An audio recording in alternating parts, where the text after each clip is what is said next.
lighthouse stood at the end of a long finger of rock that reached into Lake Huron like a hand testing cold water.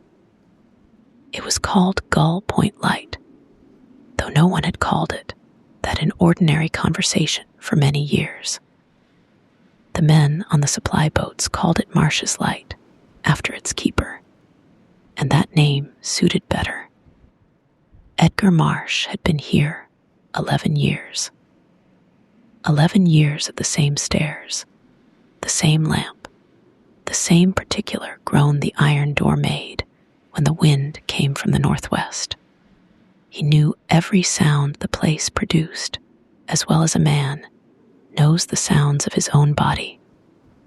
The pop of the boiler at 4 a.m, the rattle of the storm shutters when the barometer dipped below 29, the way the fog signal coughed twice before it found its voice.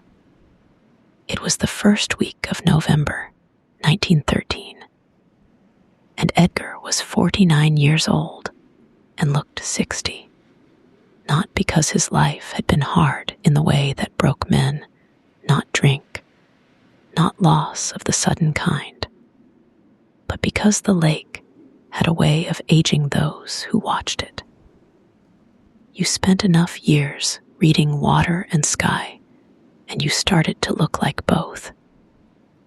His face had taken on the color of weathered limestone, his eyes gray as lake ice and pale to the point of being almost colorless, almost silver in strong light, had developed the habit of focusing at distances that made people uncomfortable in close conversation. His hands, when they rested, curled slightly, as if still holding a railing. He stood on the gallery that morning with his coffee going cold in his hand and looked at the sky. There was something in it, not yet a threat, more like a suggestion. The clouds to the northwest had a particular density to them, the kind that pressed rather than drifted. The lake itself was running a long, slow swell from the north, 8 or 9 hours old by the look of it, which meant whatever was pushing it had been moving a long time and had been moving with intention. Edgar drank his cold coffee and went inside to note the barometer, 29.4, down a tenth from yesterday. He wrote it in the log in his careful, unhurried hand and set the pen down and looked at the number for a moment. Then he went to check the oil.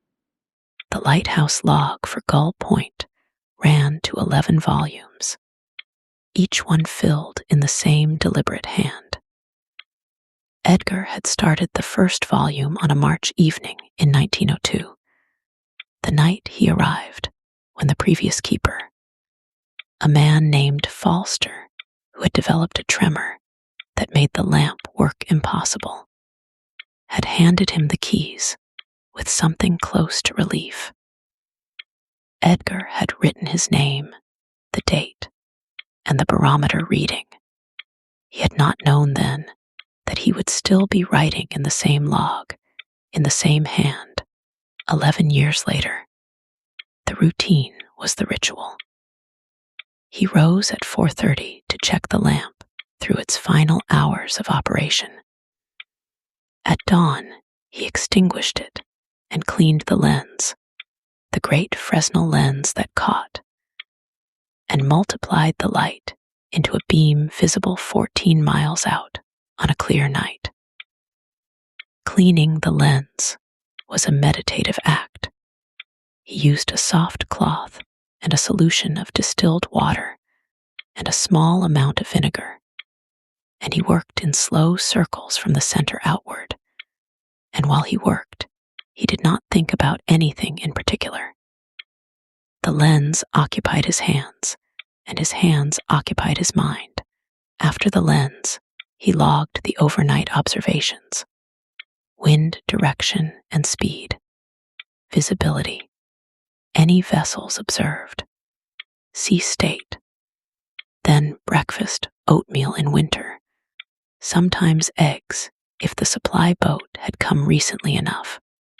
He ate at the small table by the kitchen window that looked out over the crib and the rocks and the water beyond. After breakfast, he attended to whatever the day required. There was always something. A bolt that had worked loose on the fog signal housing. A crack in the walkway mortar that needed filling before the freeze. Rust on the railings that wanted wire brushing and red lead paint. The lighthouse was a machine, and it required the attention that machines require. And Edgar gave it without complaint because he understood, in a way he could not have explained to anyone who hadn't lived it, that the lighthouse was not his home so much as he was its part. He was the component that thought and decided and moved. The lamp was the purpose. He was the mechanism that served the purpose. In the evenings, he read. He had a shelf of books, London, Stevenson, some volumes of natural history, a worn Bible he consulted less for faith than for the quality of its prose. He read slowly, marking nothing, remembering everything. He did not write letters. There was no one who expected them. On the 4th of November, the supply boat came. It was the Agnes B, a converted fishing tug out of Alpena, and it made its rounds to the offshore lights on a schedule that was theoretically monthly, but in practice depended on weather, the captain's other obligations, and the general reliability of the boat's aging engine. Edgar had learned not to depend on the schedule, but to note with private satisfaction when it was kept. He watched it come around the point from the gallery, a low dark shape pushing a white bow wave through the gray water. The swell had increased since morning. The boat moved with the particular rolling motion of a vessel fighting a quartering sea, not in danger, not yet, but working for it. The sky above was the color of old iron. The horizon to the northwest was not a line so much as a smear, the distinction between sky and lake beginning to dissolve at the edges. Edgar watched the boat approach and felt the wind shift briefly from southwest to nearly due west, and then return. He noted this without expression and went down to the dock. The water between the dock pilings moved with a restlessness that was not present the week before. Small whitecaps appeared on the surface at 2-second intervals, not building into waves, but suggesting the possibility of waves, the early grammar of a larger sentence. The rock under his boots was wet from spray, which at this hour meant the wind had been driving water over the seawall all morning. He made the forward line fast and waited. The boat settled against the dock with a sound of wood and rope, and in this sound was the particular reassurance of contact. Something arriving at the right place at the right time, doing the thing it was built for. Edgar held the line taut while the engine throttled down, and in the silence after the engine stopped, the wind spoke more clearly, and what it said was worth listening to. Captain Raleigh Briggs was a short, wide man of 55 who wore the same canvas coat in all weather, and whose opinion on any subject could be extracted in under 2 sentences. He came up the dock ladder with the first line and made it fast himself before his deckhand had finished tying the stern. "Marsh," he said. "Briggs." Edgar said this was, more or less, the full extent of their greeting. They worked together in the efficient silence of men who had done the same task many times. Briggs and the deckhand, a young man named Calvin, who had been making this run for 2 seasons and had learned to say very little, unloaded the supplies from the cargo hatch. Kerosene, 4 cases of it, a box of food provisions, 2 coils of heavy rope, a canvas sack of mail, which contained, as usual, the monthly service bulletin from the Lighthouse board, a circular from a hardware concern in Detroit, and nothing personal. Edgar signed the receipt. Briggs looked at the sky with the expression of a man reading print too small for his glasses. "Heard anything on the wire?" Edgar asked. Briggs looked back at him. "Nothing good," he said. "Weather service has been chattering since yesterday. Something building up in the northwest, Canadian side. The boys at the Detour Light had a rough night Tuesday." Edgar nodded. "When are you heading back in?" "Tonight, if the engine holds." Briggs assessed the northwest horizon. "Maybe tomorrow morning, if it doesn't." The engine held. The Agnes B left at 4 in the afternoon, before the light came on. Edgar stood on the gallery and watched it go. Calvin, the deckhand, looked back once from the stern. Edgar didn't wave. Neither did the boy. They just looked at each other across the narrowing water until the boat rounded the point and was gone into the gray. Edgar went inside and checked the barometer, 29.1. He lit the lamp at 5:17, which was 43 minutes before official sunset, because the sky was dark enough to warrant it. The clouds from the northwest had moved in through the afternoon with a steadiness that suggested they had been moving a long time and intended to keep moving. The wind had shifted from southwest to northwest around 2 o'clock and had been building since, not dramatically, but persistently. The way a tide builds, you look away for an hour and come back, and everything has changed by inches. The lamp took 3 minutes to reach full intensity. Edgar watched it through the small observation window as the mechanism began its rotation. 1 full revolution every 4 seconds, producing the characteristic flash pattern that identified Gull Point to any navigator who had studied his charts. The light was visible 14 miles in clear conditions. Tonight, with the overcast thickening and a light mist beginning to develop, visibility would be down. Maybe 8 miles. Maybe 6. He went to the fog signal and checked the mechanism. The compressed air horn mounted on the seaward face of the lighthouse was operated by a 2-cylinder gasoline engine. And like all such engines, it was temperamental in cold weather. He drained the water separator, checked the oil level, ran the engine for 30 seconds to make sure it turned over, then let it idle down. The horn itself was a 3-second blast, every 30 seconds, 3 seconds on, 27 seconds off.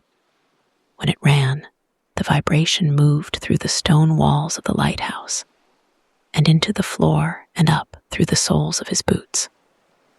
You felt it as much as heard it. He had not yet started the horn. The mist was not yet thick enough, but he stood next to the mechanism for a moment with his hand on the casing, feeling its potential, and looked out through the small window at the gray water and the gray sky, which were becoming, in the failing light, indistinguishable from each other. 2 ships had passed since noon. He had logged them both.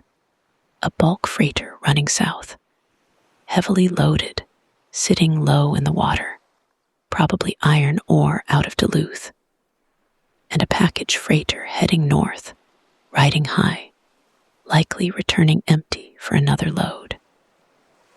Both had passed at a distance of perhaps 4 miles, and both had been making good speed.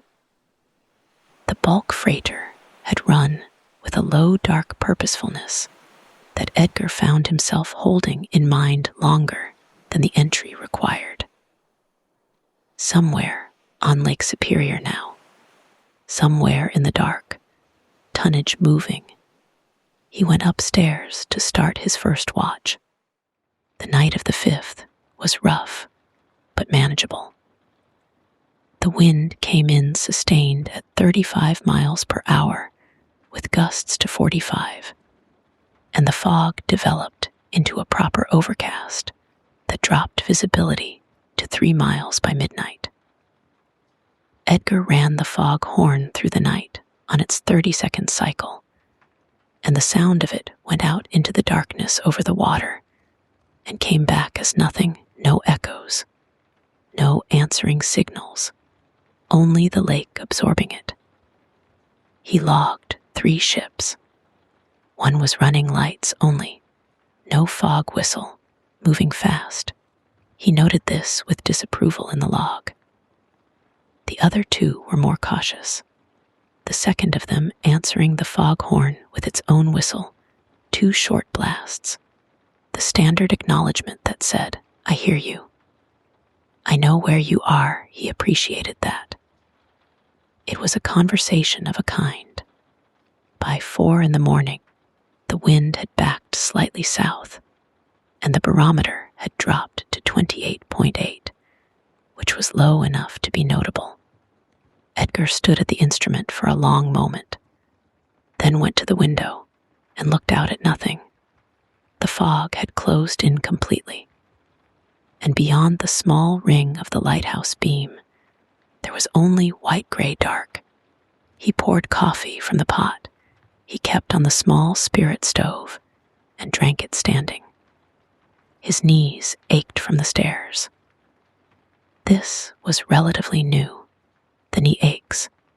The past 2 winters had introduced them, a reminder that the body kept its own accounts regardless of the routines he imposed. He noted the pain with the same detachment he brought to the barometer reading and climbed the stairs again. At 6 in the morning, when he extinguished the lamp and made his final log entry for the night, the barometer read 28.7. He wrote the number and looked at it. In 11 years, he had seen it this low twice. Once during a storm in October of 1906 that had damaged the fog signal housing and driven 3 fishing boats aground on the shoal to the south.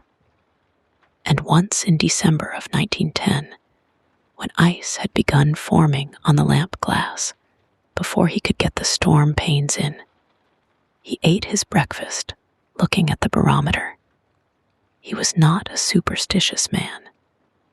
He was not given to premonition or portent, but he was a man who had spent 11 years reading instruments and skis, and what he read now was not comfortable. He went outside and looked at the northwest horizon. The clouds there were a color he did not have a name for. Not black, not gray, something between, something with green in it, a color that belonged to deep water and to very old storms. He went back inside and started the fog horn. The 7th of November began like the conclusion of an argument that had been building for days. Edgar woke at 4 to a sound he had not heard in years. The lighthouse itself making a sound like a living thing, a deep resonance in the stonework that he felt in his chest before he understood what it was. He lay in the dark for 3 seconds, identifying the components. The wind at high speed, he would estimate later, from the rigging damage, somewhere above 60 miles per hour. The fog horn's automatic cycle vibrating the floor, and beneath both of these something lower and more fundamental. The sound of the lake moving in ways that were not meteorological, but geological. The whole body of water responding to the pressure system above it, like an animal responding to pain. He rose and dressed in the dark. He pulled on both his wool sweaters before the canvas jacket, and he laced his boots tight because there would be work on the exterior. He climbed the stairs and found the lamp still burning, still rotating, but the storm glass was wet with spray that shouldn't have been able to reach it. The lamp room was 40 feet above the water line. He wiped the glass from inside with a cloth and stood at the window looking out at nothing. Total white darkness, the fog horn going out and coming back as silence. He checked the lamp mechanism, full oil, mechanism running true. He checked the fog signal below engine running, pressure nominal. He went to the barometer, 28.3. He stood at the instrument a long moment. 28.3. He had never, in 11 years, seen it that low. He wrote it in the log, and then he wrote, conditions severe. Visibility 0. Wind estimated 60 plus mph from northwest. Storm glass shows spray at lamp level. No vessels observed since 2200 hours previous. All systems operational. Proceeding with standard watch, he read back what he'd written. Standard watch. He crossed nothing out. There was no other kind. By 7 in the morning, the wind had not diminished. It had instead found a register, a sustained howl that was not variable but constant. A single long note held by something enormous and without breath. The snow had begun at 5:30, not falling, but flying horizontally, so that it accumulated on the east face of the lighthouse in thick wedges, while the west face was scoured clean. Edgar had gone out twice to check the fog signal housing and the exterior storm fittings, and both times the wind had hit him with a physical force that required leaning into it at an angle that felt absurd, that made him feel not like a man walking, but like a man trying to remain a man in conditions that argued against it.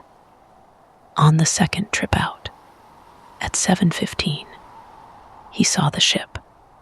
It was to the north, perhaps 2 miles out, and he saw it in the way you see things in a blizzard, not continuously, but in glimpses, through the momentary openings that the moving snow permitted. A dark shape, high-sided, running south. A freighter, big, he could see that much. Bulk carrier by the profile, riding with a load. It was moving fast, faster than the conditions warranted, and it was rolling with a violence that was visible even at 2 miles.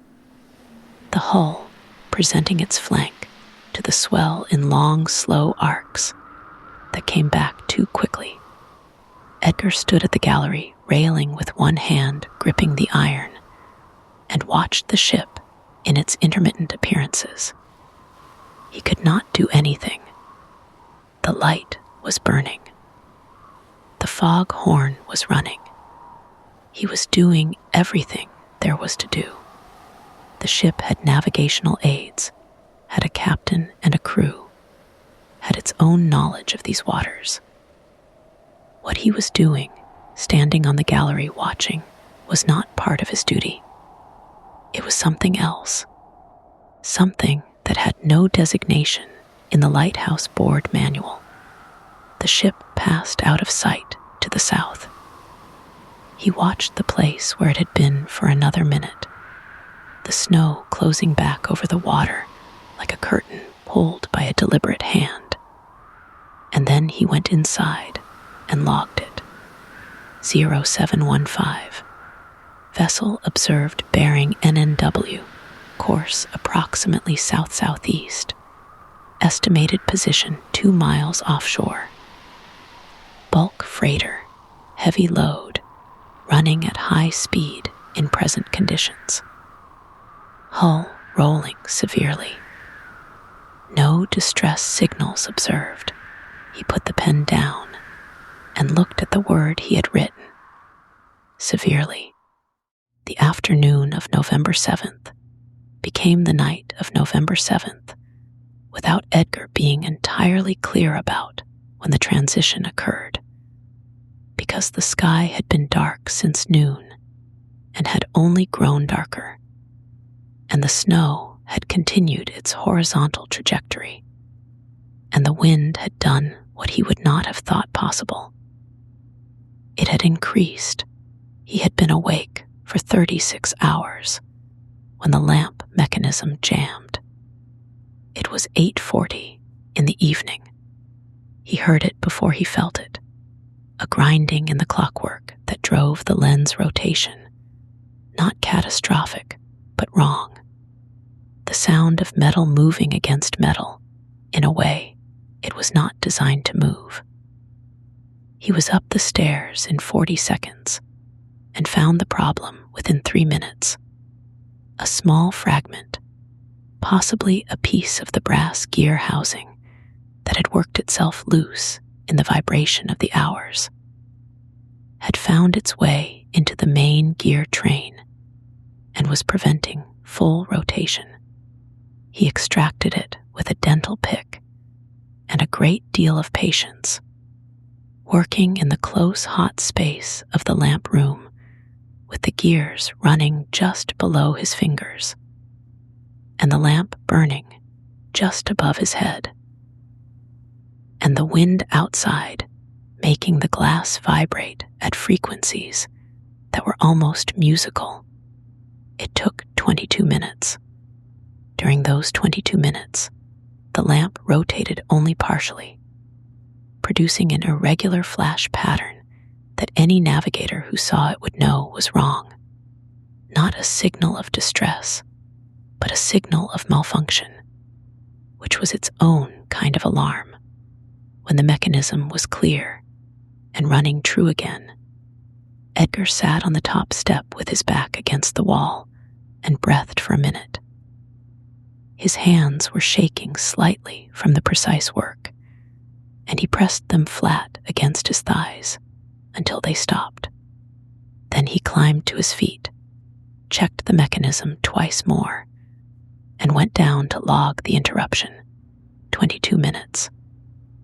In 22 minutes, in these conditions, with visibility at 0 and the barometer where it was, a ship could move 4 miles. In 4 miles on Lake Huron in the dark on a November night in 1913, with the wind pushing a 15-foot sea, 4 miles was everything. He wrote the entry and closed the log. He did not permit himself to follow the thought further. What had happened in those 22 minutes on the water was what had happened, and was not altered by his thinking about it. He had fixed the mechanism. The lamp was running. These were the facts available to him. He went to check the fog signal and found it running true, and went back to the kitchen and put more coal in the stove and stood next to it until the shaking in his hands was fully gone. He had come to the lighthouse at 38, which was late. Most keepers came young and stayed young for years before the isolation shaped them. Edgar had arrived already shaped by other things, other years, a life that had used up several of its own versions before arriving at this one. He had been a machinist in Detroit for the first decade after he came of age. Good work, well paid by the standards of the time, and he had been good at it. His hands had always been precise, his attention to mechanical systems more natural to him than attention to people. He had married at 24, a woman named Clara who taught primary school, and who loved him with a steady, uncomplaining love that he had not, in those years, known how to fully receive. They had no children. This was not a choice, and not a grief they spoke about often. It was simply a condition of their life, like weather. Clara taught. Edgar worked. They had a house on Woodward Avenue with a narrow yard and a kitchen garden that Clara maintained, and Edgar watered when he remembered he had left Detroit at 34. Not a dramatic leaving, not drink, not failure, not another woman. He had left because something in him had grown unable to remain. The city had begun to feel to him like a physical pressure, the accumulation of other people's noise and intention pressing on him from all sides. Clara had seen it before he could name it. She was not the kind of woman to stand between a man and the thing that was consuming him. She was, instead, the kind of woman who hands you your coat. "You'll come back better," she had said, at the door of the Woodward Avenue house on a September morning that was the last morning he had lived in a city. He had not come back, not worse, not better, simply not back. He had worked on the ore boats for 3 years, then on a lighthouse tender out of Detroit, then obtained his keeper's certificate, and taken the posting at Gull Point when Foster's hands began to shake. Clara had remarried in 1905. He knew this from a letter she had sent him, not bitter, not explanatory, simply informative, the way she did everything. He had written back, "I am glad you are well. I think of you." And this was true, and was also, he understood, insufficient. But it was what he had, he thought of her now, in the kitchen at 2 a.m, with the wind working against the stones. He thought of her the way you think of something that is not lost so much as placed correctly at a distance, present enough to be real, far enough not to hurt. Outside, the storm pressed its full weight against the limestone walls. He sat with his coffee and his memories and listened to both, and neither one undid him. At 3 a.m, he saw the lights. They were to the northeast, perhaps 3 miles out, and they were wrong in the way that lights at sea are wrong when something is happening to the vessel that carries them. Running lights should hold a consistent position relative to each other. The red port light and the green starboard light, and the white masthead light forming a fixed geometry as predictable as the stars. These lights were moving in relation to each other in ways that described a vessel in extreme motion, rolling heavily. The geometry of its lights cycling through arcs of 30, 40 degrees. Edgar stood at the lamp room window with his hand flat against the cold glass and watched. The lights moved south. They rose on a swell and disappeared for 8 seconds. They reappeared further south and lower. The ship had corrected, or been pushed, onto a more southerly heading. He could see now, in the moments when the snow thinned enough for longer visibility, that the masthead light was moving in arcs so wide they were nearly horizontal, which meant the ship was rolling beyond what any loaded bulk carrier was designed to tolerate without consequence. It did not capsize.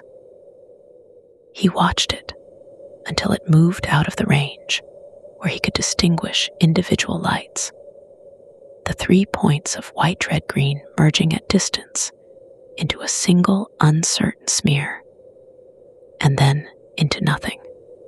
He watched the nothing for a long time. He stood at the window after the lights were gone.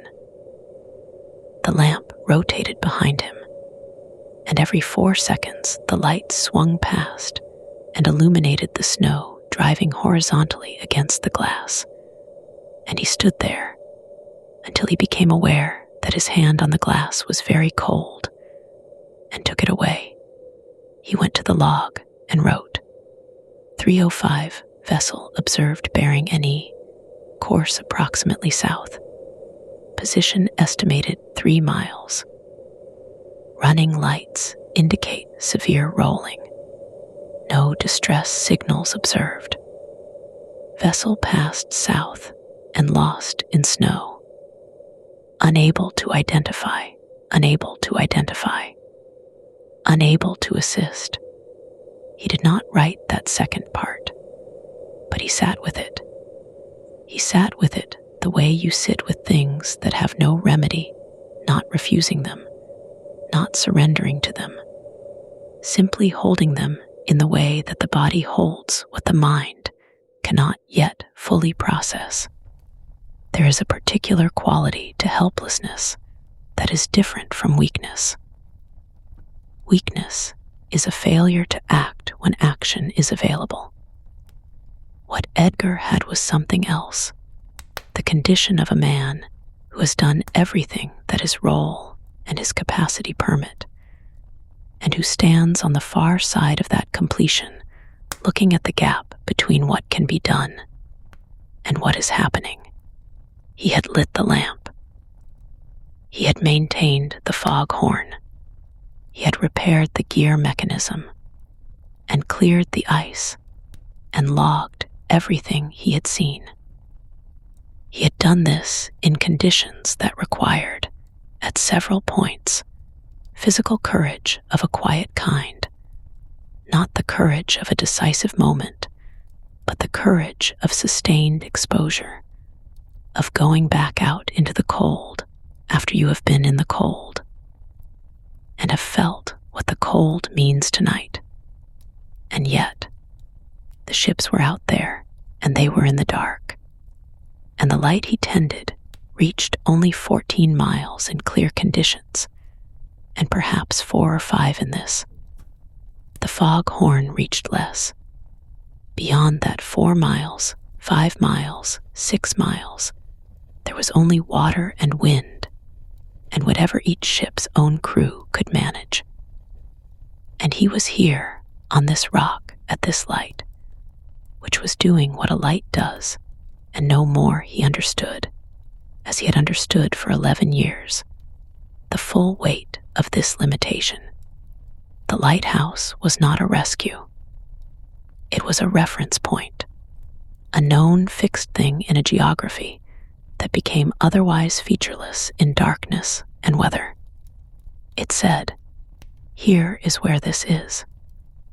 It gave navigators the information they needed to avoid one specific piece of rock, this piece, his piece, and said nothing about the other pieces. This was what he had. A light, 14 miles of reference, against a lake that was 300 miles long and 60 miles wide, and was tonight attempting, with considerable energy, to sink everything on it. He sat in the kitchen with his logbook and his pen and his cold coffee, He listened to the foghorn going out every 30 seconds into the dark and coming back as silence. He recorded the time and the weather and the instruments and went back up to the lamp room and looked out the window and came back down and recorded again. He kept the record. He kept the light. He did the work that was his. Sometimes the work that is yours is very small against the thing you face. He knew this. He had always known it. He kept the record anyway. Dawn on the 8th was a gray illumination rather than a sunrise. The sky simply becoming less dark, revealing itself in stages as a uniform overcast pressed down close to the water. The snow had stopped sometime before 4, replaced by a steady freezing rain that coated everything on the windward side of the lighthouse with a 1/4 inch of clear ice. Edgar had gone out at first light to assess the damage. The exterior walkway was a surface of clear ice. He moved along it, holding the railing with both hands, testing each step. The fog signal housing was intact. The exhaust stack for the signal engine was clear. The east-facing storm shutters on the kitchen window had been partly pulled from their mounts by the wind. One hinge was torn through, and he made a note to address this before the next night. The dock was there, which was itself a relief. The supply rings were gone, the iron rings to which the Agnes B tied off, sheared clean from the dock, planking by something large enough and moving fast enough to have taken them. Not a wave.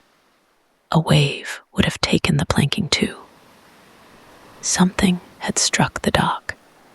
He stood at the dock's edge and looked at the water for a long time without forming a complete thought about what he was looking at, which was the dock with the rings gone and the water below it moving in the particular way it moves when there is flotsam underneath, circulating, pressing against the pilings in slow, irregular rhythms. He went back inside and entered it in the log. The barometer read 28.4, rising slightly. The storm's worst was perhaps behind them, or so the instrument said. Did not entirely trust this. He had seen the glass rise before the worst had come. He made a large breakfast, oatmeal with molasses, 2 eggs, half a pot of coffee, and ate all of it standing at the stove, because he had been cold for 2 days, and the standing and the eating were both forms of warmth. Then he climbed the stairs and looked at the lamp, which was performing its daytime dormancy with composed reliability, and went to the observation window to read the lake. The swell had not diminished much, 12 feet at least, coming from the northwest in long, irregular sets. But the wind had dropped below 50 miles per hour. He could feel this in the building, in the way it no longer sang, but only pressed. The temperature was still severe. The freezing rain continued. He looked out at the lake, and the lake looked back with its vast indifference, which had never once varied in 11 years. He had not slept more than 90 minutes in 2.5 days. He was aware of this the way you become aware of a physical fact that you have been managing, but cannot manage indefinitely. Not as pain, not yet, but as a thickening, a slight displacement of clarity. The world arriving at his senses with a half-second delay that was not present in normal conditions. The lamp mechanism jam, the 22 minutes, had required precision his hands had provided from somewhere below the level of fatigue. He was grateful for that. He was also aware it wouldn't always work that way. He sat in the kitchen chair at 10 in the morning and permitted himself the calculation. The storm was diminishing, probably. The lamp did not require lighting for another 7 hours. The fog signal was running. There was nothing, at this precise moment, that required his hands. He sat for 5 minutes considering whether to sleep. And when 5 minutes had passed and he had not moved, he understood that his body had already decided, and he folded his arms on the kitchen table and put his head down and was unconscious within seconds.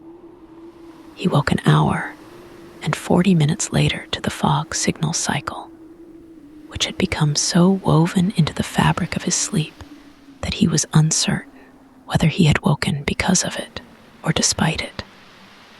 He sat up. His neck was stiff. The light in the kitchen window told him it was still daytime, still the same day. He looked at the barometer, 28.6. Rising, he rose and washed his face at the small sink, the water cold from the tank, and looked at himself in the shaving mirror for a moment. He looked old today, older than usual. His almost colorless eyes had the quality of eyes that have been looking at things they cannot affect. A particular tiredness that was not physical, but that lived behind the physical, in whatever place receives, and holds what the body cannot discharge. He dried his face and went up to check the lamp. The lens was dusty from the vibration of the storm. Particles from the walls, from the mechanism housings, from the air itself. He cleaned it with the soft cloth, working in the slow circles from center outward.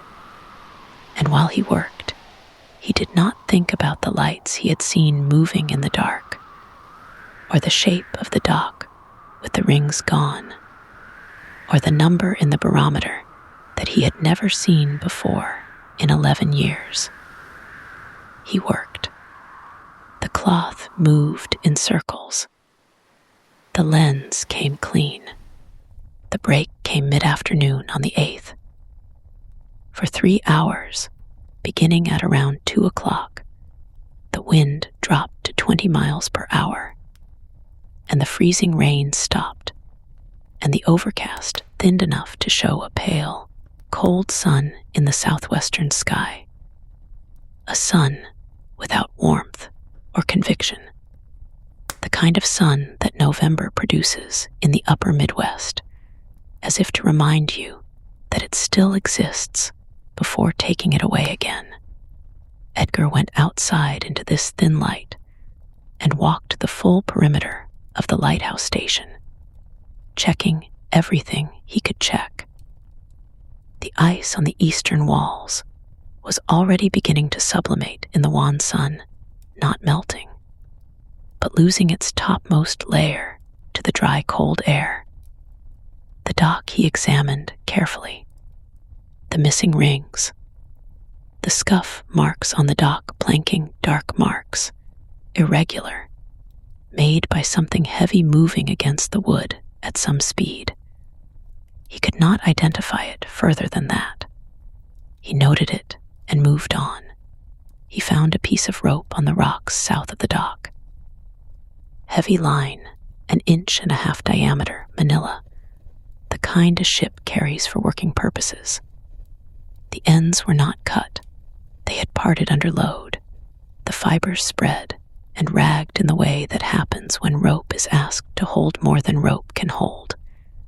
He stood with it in his hand for a moment. Then he coiled it and brought it inside. He did not know why. It seemed like the kind of thing that should not remain on the rocks. At 4:30, the clouds returned. By 5, the wind was back, northwest, gusting to 45. Not as severe as the night before, the barometer said so, and the sound of the building said so, but not finished. The lake had not made up its mind entirely. He lit the lamp at 5:20. The lens rotated. The beam went out over the dark water toward the invisible south, toward the ships that were somewhere between here and the straits, somewhere in the dark that he couldn't reach and couldn't read, except in the instruments and the sounds and the faint moving lights that appeared and disappeared in the blizzard like sentences beginning and never finishing. Through the night of the 8th and into the early morning of the 9th, he kept his watch in the same manner: lamp checks, fog signal checks, log entries at regular intervals, brief rests in the chair when he could take them. By 3 in the morning on the 9th, the wind was 25 miles per hour. Steady but manageable at 4, he turned off the fog signal. The silence, when it came, was extraordinary. He stood in the fog signal room and listened to it. Not to anything in it. There was nothing in it but the residual sounds of the building settling, the distant sound of the lake. He listened to the silence itself, the way you listen to music when it stops, and the final note hasn't quite left the air. The morning of November 9th brought a gray clarity, not sunshine, but the kind of light that comes after storm, when the air has been scrubbed clean by what has moved through it. Edgar extinguished the lamp at 6:40 and went outside. The lake was still running heavy swells, 8 to 10 feet, but they came in the regular sets of a wind-driven sea rather than the chaotic storm surge of the previous days. The surface between the swells had a particular quality, flat and dark in the troughs, the color of iron. He stood on the gallery for a long time looking at it, and it looked back. When he climbed down and walked to the south side of the station, below the rocks that formed the lighthouse's base, he found what the storm had brought. There was wood. Much of it. Planking, primarily, the kind of planking that comes from a deck or a cabin structure, not structural beams.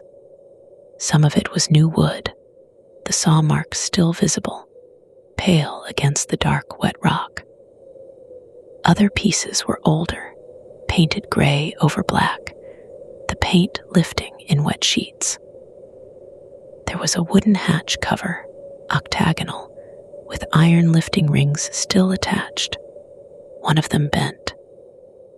There was rope, more rope, different from what he'd found yesterday, lighter line, the kind used for rigging or for securing deck cargo.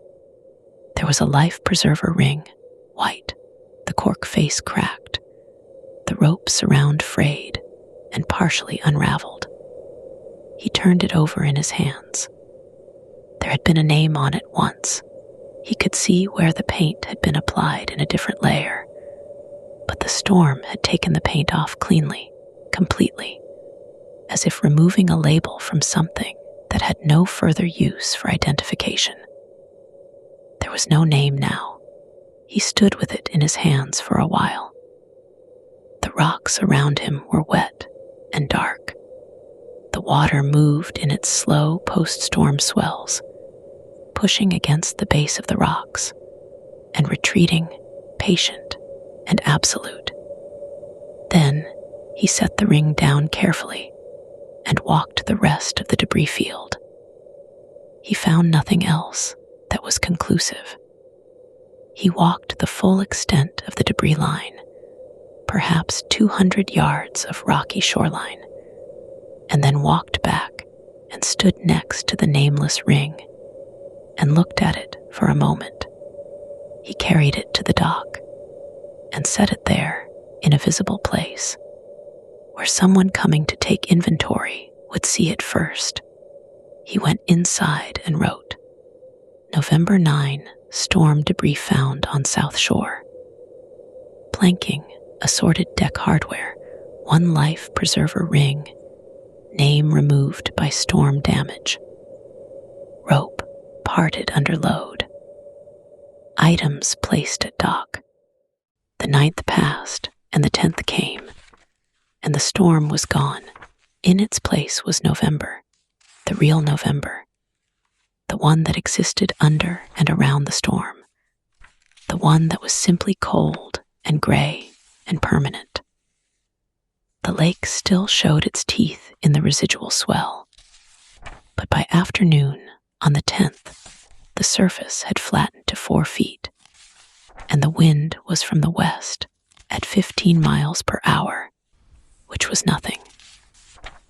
Which was an ordinary November day on Lake Huron.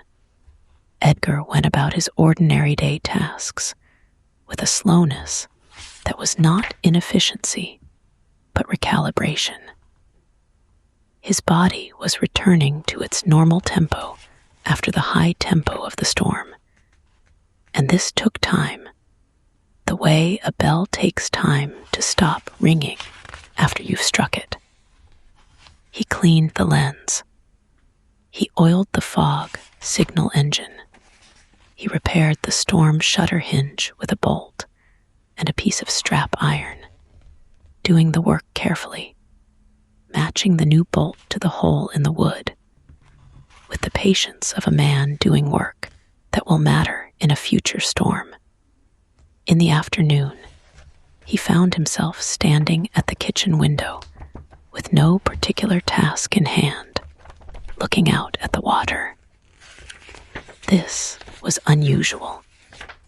He was not given to idleness or to standing at windows without purpose, but the view held him, not dramatically, not with beauty, but with the plain weight of what had happened here, in this space, in this water, in the past 3 days. He had watched the storm from inside the storm, which was different from watching it from a distance.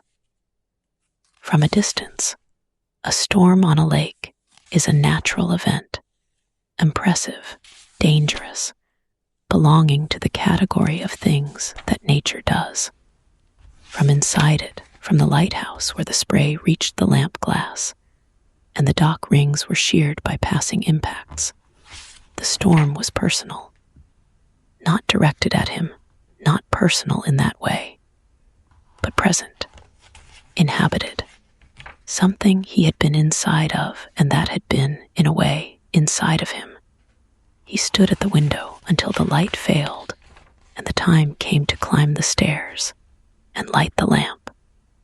And then he did that, and the beam went out over the darkening lake, and the lake received it and moved on.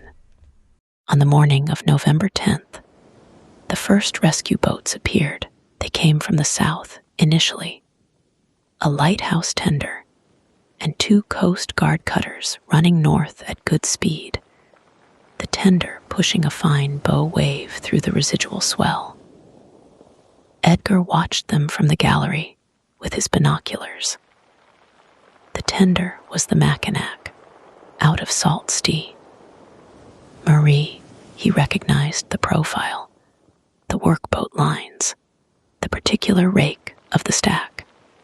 The cutters were more distant, and he couldn't make out their designations, but their course was deliberate, the kind of course you run when you are going to a specific place for a specific purpose. They ran north without stopping at Gull Point. Edgar watched them until they were out of sight to the north, and the bow waves they had made reached the dock and set the life preserver ring rocking gently on its place at the dock's edge. More boats came during the day. A steam tug came from the north, running slowly. and through the binoculars he could see that it was towing something behind it, a dark mass at the end of a long line, low in the water. He watched until the tow passed his position, and what was being towed was a vessel, a wooden steamer, perhaps 200 feet, listing heavily to port, its superstructure damaged, one mast missing. Upright, but barely. Moving, but barely, he watched the tow pass. It took a long time. He stood on the gallery in the cold with his binoculars until the tow was past and diminishing to the south. And then he went back inside. By mid-afternoon, he had seen 7 vessels in conditions of distress or under tow, and several more that appeared to be conducting search operations, running in methodical patterns, overlapping tracks, the geometry of a search executed by people who have been trained to search, and who are searching now with full commitment. He logged each one: position, bearing, course, apparent condition. The log would be read. The numbers he had written with his careful hand, the barometer readings that descended to 28.1, the vessels he had seen in the night with their lights swinging through impossible arcs, the debris on the South Shore rocks. All of this would be part of the record. He had not saved any of it, but he had witnessed it. He had witnessed it precisely, without omission, in the instrument of a logbook that would outlast both him and the storm. He thought about this distinction more than once in the days that followed the distinction between saving and witnessing. His work was not rescue.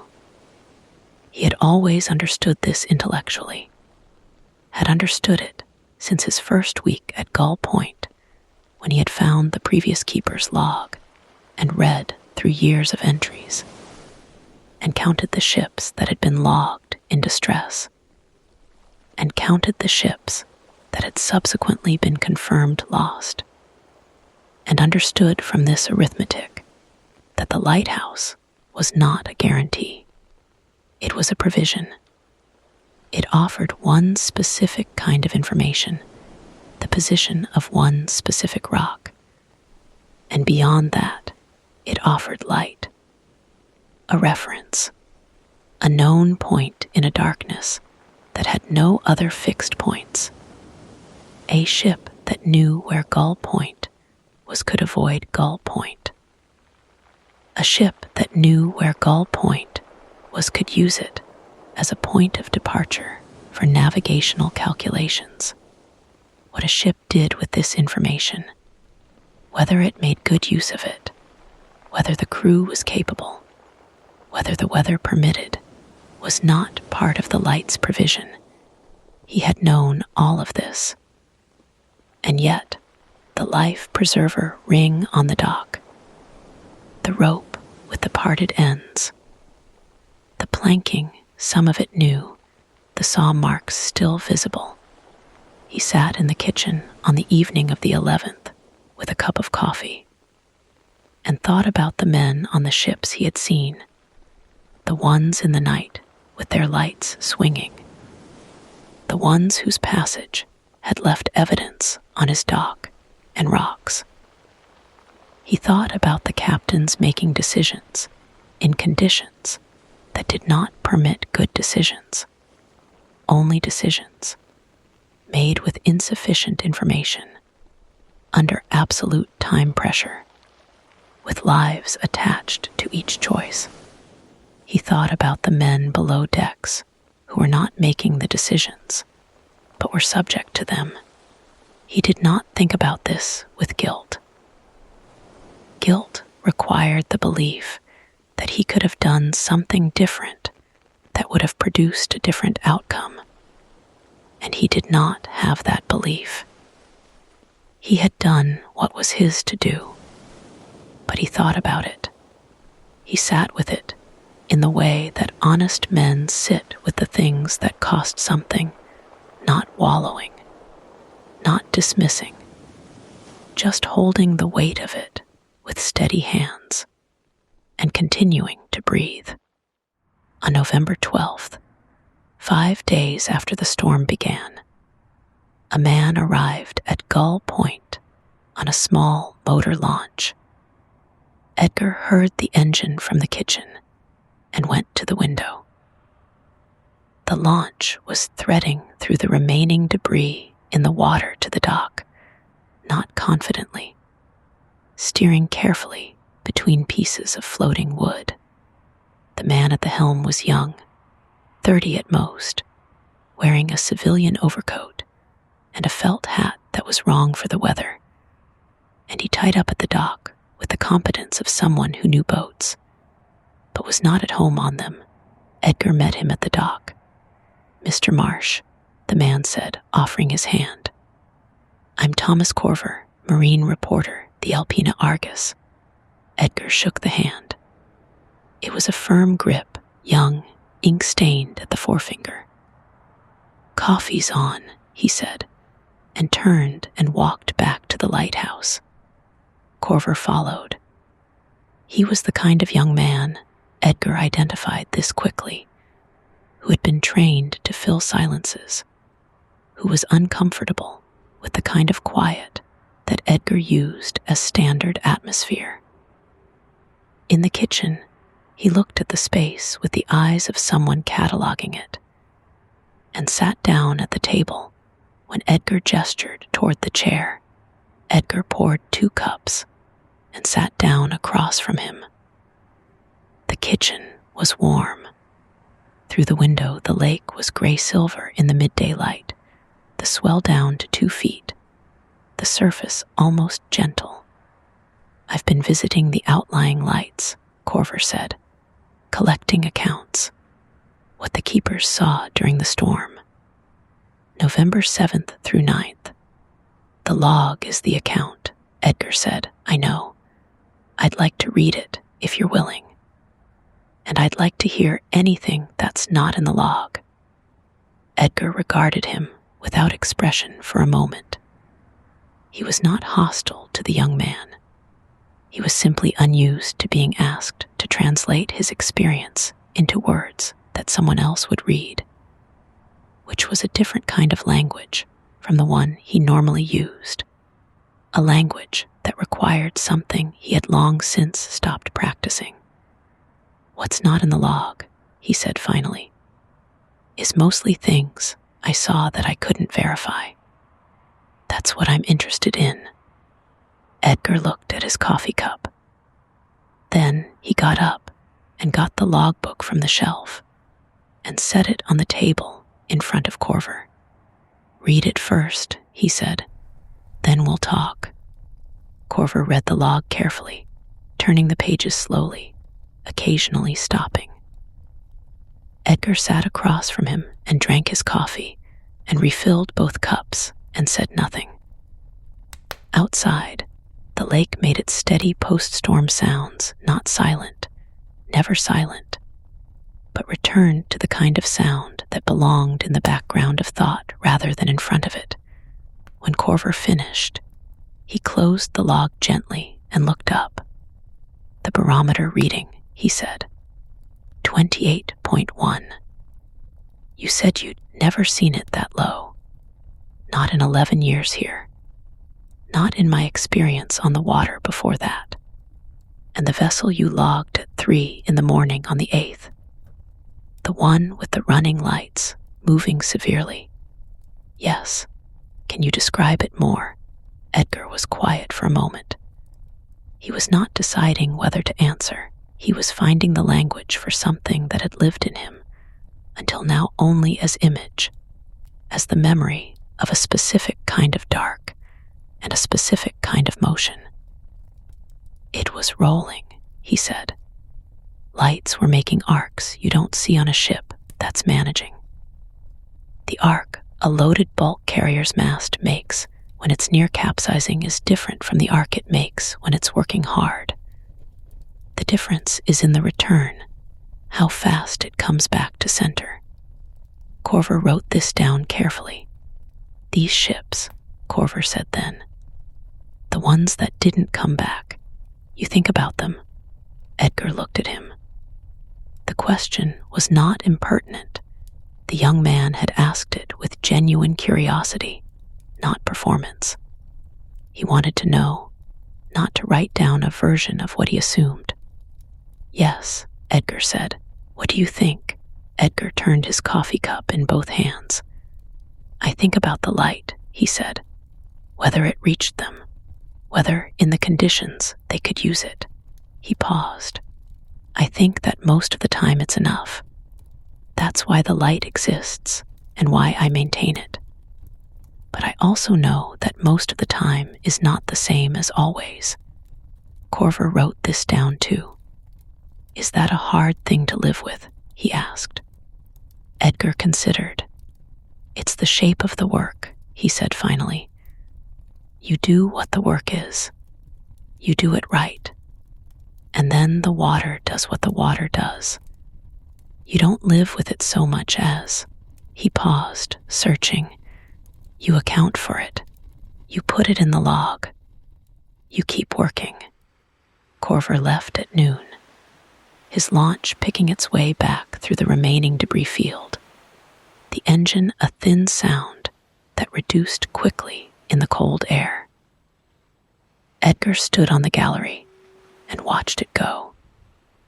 He watched until the sound was gone and the wake was gone, and the lake had closed back over the place where the boat had been. And then he stood there longer. The conversation had taken something out of him and given something back in roughly equal amounts. He was not a man who felt the need for witnesses, for his experience to be observed and recorded by someone other than himself. But Corver's questions had performed a function he hadn't anticipated. They had required him to put his experience into consecutive language, to find words for things he had been carrying in the form that things take before they become words. Formless. Present, but unnamed, the ship with the lights in the night. The arc the mast made, the return speed, the difference between managing and not managing. He had known this distinction in his body and in his eyes, and now he had said it out loud, and it had moved, in the saying of it, from knowledge to acknowledgment. These were different things.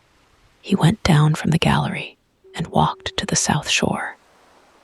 The debris was still there, the planking, the hatch cover. He stood next to the life preserver ring on the dock. The paint was gone. The name was gone. But the ring was there, and it had kept its shape, the round cork core dense and compressed, wrapped in the canvas facing and the ropes around. It had been made to float, and it had floated. Whatever ship it had come from, whether that ship was upright or not, this ring had done what it was made to do. He found this not comforting exactly, but correct. The thing had done its work, he thought. That's the measure. Not whether the outcome is what you wanted. Whether the thing did what it was made for, right up to the end. He looked at the ring for a while longer. Then he turned and walked back to the lighthouse. In the days that followed, Edgar returned to his routine with a thoroughness that was not mechanical but deliberate. He rose at 4:30. He cleaned the lens. He maintained the fog signal. He logged the weather, the barometer, the vessels. He repaired things that needed repairing. He read in the evenings the difference, and it was subtle, the kind of difference that wouldn't be visible to anyone watching. Perhaps not even entirely visible to him, was in the quality of attention he brought to each task.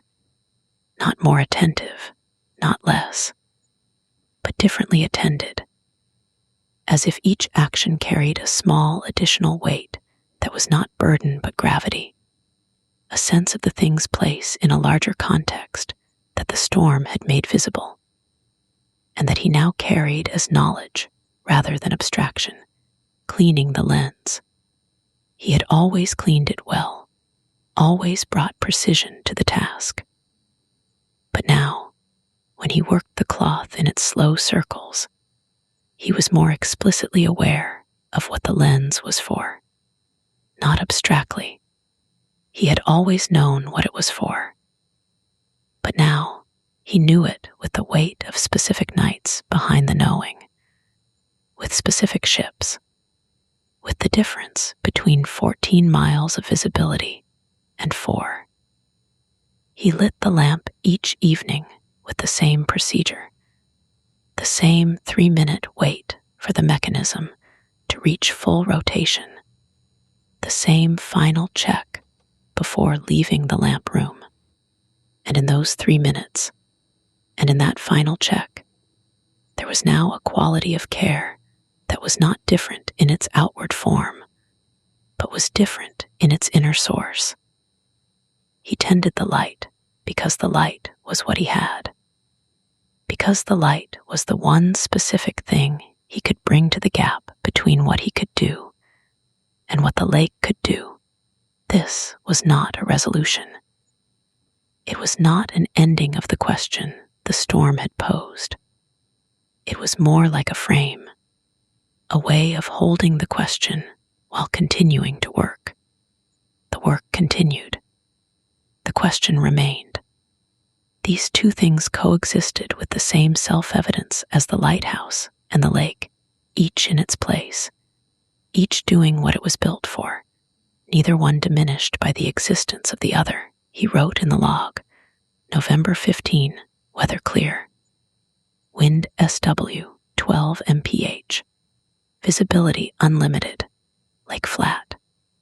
No unusual observations. Lamp operational. Fog signal operational. All systems satisfactory. He read this back and found it accurate. On November 18th, the weather cleared completely.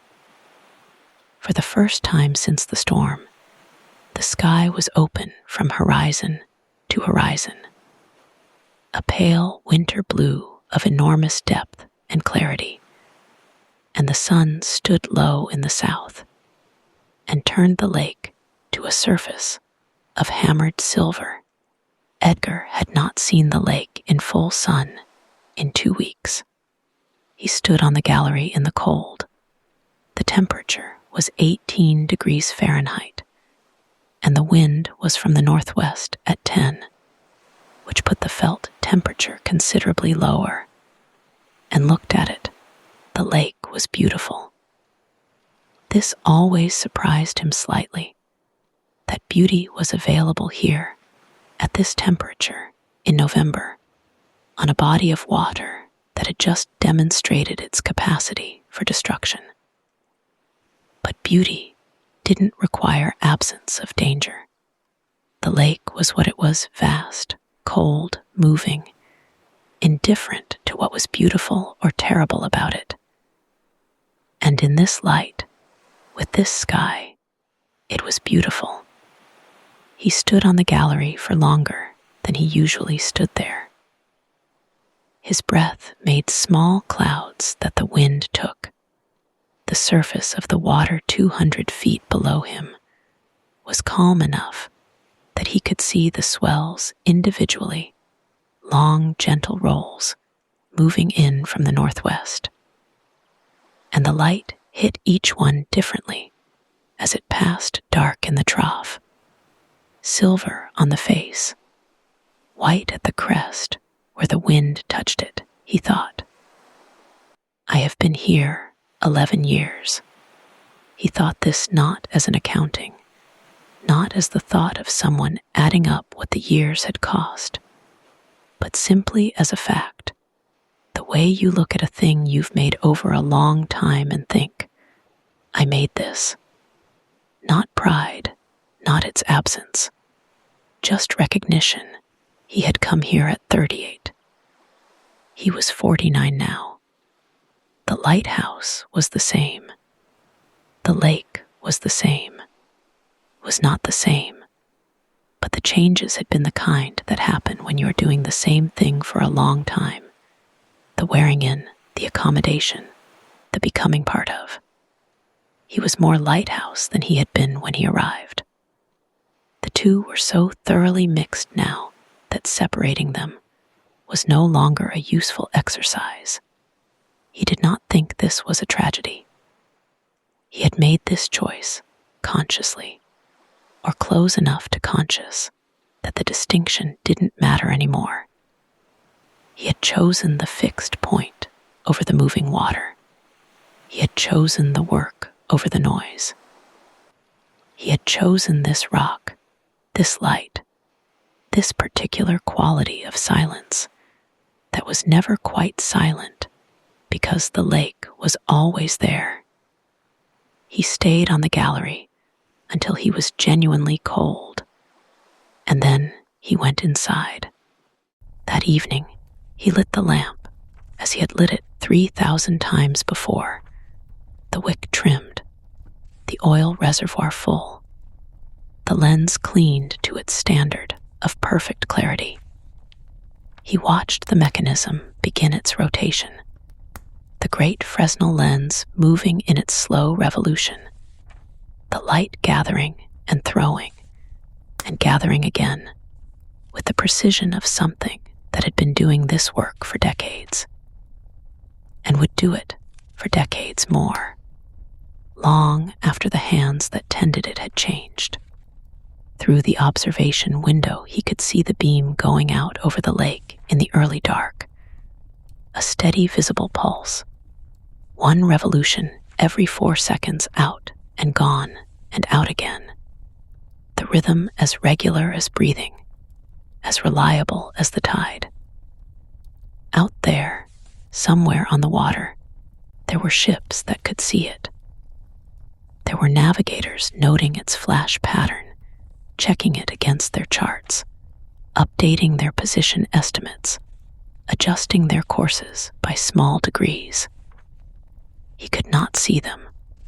He would never know, in most cases, which ships he had helped and which had needed no help, and which, in conditions he could not control, had not been helped enough.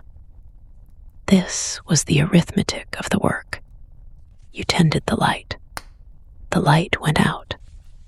What it found in the dark was not yours to know. He turned from the window and climbed down from the lamp room. In the kitchen, he made his supper: beans, bread, a late apple from the supply box that was still good, still holding its shape. He ate at the table by the window, looking out at the dark.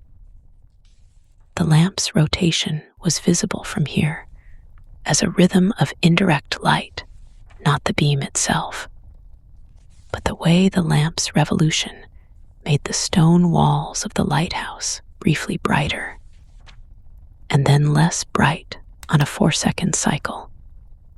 A pulse felt more than seen, the heartbeat of the place he lived. He ate by this light without noticing it, the way you eat with the sounds of the place you live, which you stopped hearing years ago, because they became indistinguishable from the act of living itself. After supper, he washed the dish and the cup and set them in the rack to dry. He picked up his book, London, the Sea Wolf, which he had read twice before and would read again without apology. He sat in the chair next to the stove, where the heat came steady and even, and opened it. The lamp above revolved. The lake outside moved in its patient way, the long swells running down from the northwest in the dark, the water breathing against the rock in the same rhythm it had always used. The life preserver ring sat on the dock in the cold. Somewhere in the records offices of the Great Lakes Lighthouse Board, a copy of his log was being read by someone who would compile it into a document that would outlive them both. He read, "The light burned. The lake kept its own accounts." And that, as it had always been, was enough. Thank you for watching to the end. I really appreciate it. Bye-bye, my friends.